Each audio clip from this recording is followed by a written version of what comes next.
बड़ी खबर आपको बता दें, आरएसएस प्रमुख मोहन भागवत का बड़ा बयान सामने आया। उनकी तरफ से कहा गया कि किसी समाज की प्रजनन दर 2.1 से नीचे चली जाती है तो वो समाज धरती से लुप्त हो जाता है। मोहन भागवत ने कहा कि हमें 2 या 3 से अधिक बच्चों की आवश्यकता है, कम से कम 3 बच्चे होने चाहिए। निपुत्रों के गैंग को अब आपके बच्चे चाहिए।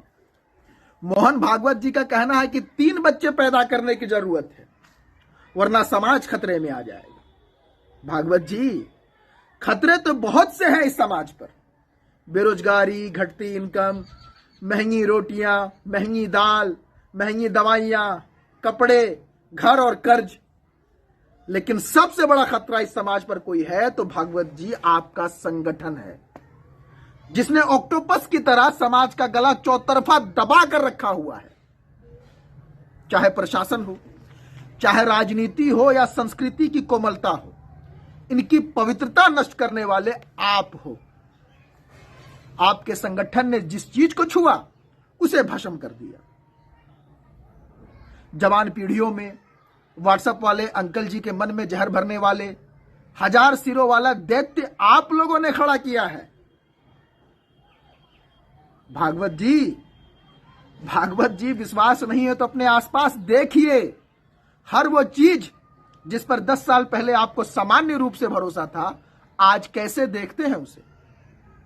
टीवी हो या अखबार, जज हो या जुडिशरी, पुलिस प्रशासन, UPSC, PSC, NEET, IIT result, survey, exit poll, ठेके, शिक्षकों और सेलिब्रिटियों की सीख, मामा जी का फॉरवर्ड, अपना भविष्य, पढ़ाया जा रहा इतिहास, एनसीईआरटी की किताबें, चुनाव आयोग, सुप्रीम कोर्ट, बड़े बड़े जज, कौन सी चीज है जो पथ भ्रष्ट नहीं हो गई हो। ये सभी संस्थानें भाजपा के वोट बैंक की राजनीति करती है।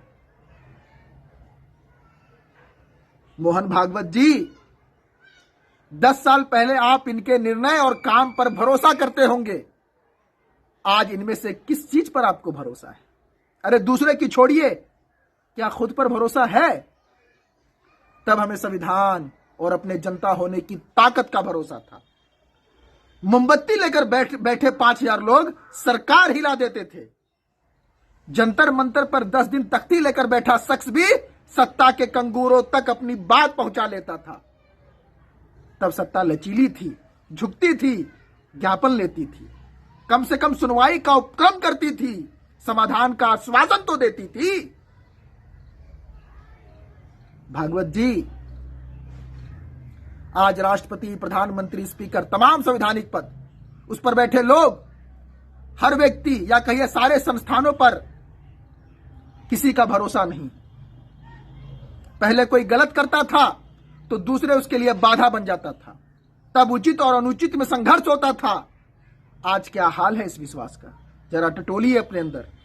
ये सब आरएसएस की देन है। ये जहर, ये भ्रंश, इसकी कुशिक्षा और इसके दूषित डीएनए से सने लोगों की मुख्यधारा पर कब्जे का नतीजा है। एक संगठन जिसने फासिज्म को धर्म के चोले में पेश किया, उसके बूते राजनीति की, पीछे छिपकर, पीछे रहकर, बिना दिखे पर हर जगह दिखकर, सदा से झूठी फुसफुसाहटों पर अपना विस्तार करता आया है। यह संगठन छल, वादा खिलाफी, भरम, भय और षड्यंत्र से समाज पर कब्जा करता आया है। आपका संगठन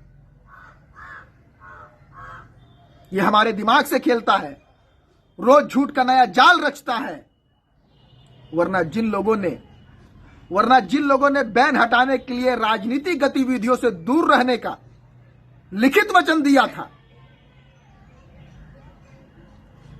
आज वह संगठन अपने चेले चपाटियों को सर्वोच्च पदों तक,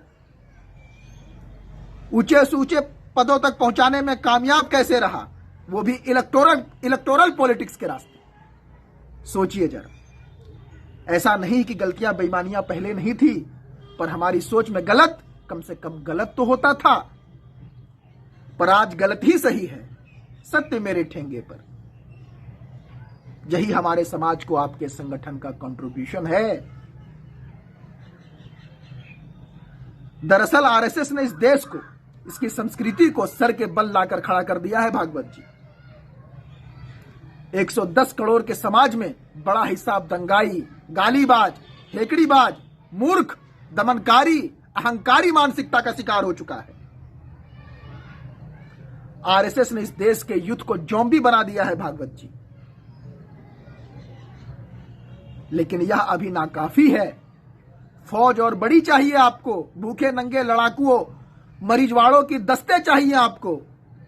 तो भागवत जी आपको लगता है जो आपकी सुनते हैं, आपकी मानते हैं, उन्हें संख्या बढ़ा लेनी चाहिए, क्योंकि आपको डर है पागलपन घटा, पागल लोग घटे तो पागलपन की यह फैक्ट्री खतरे में आ जाएगी।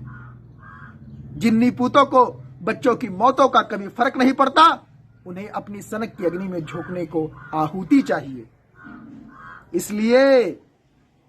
इसलिए साहबान, कदरदान, मेहरबान, निपुत्रों के गैंग को आपके बच्चे चाहिए।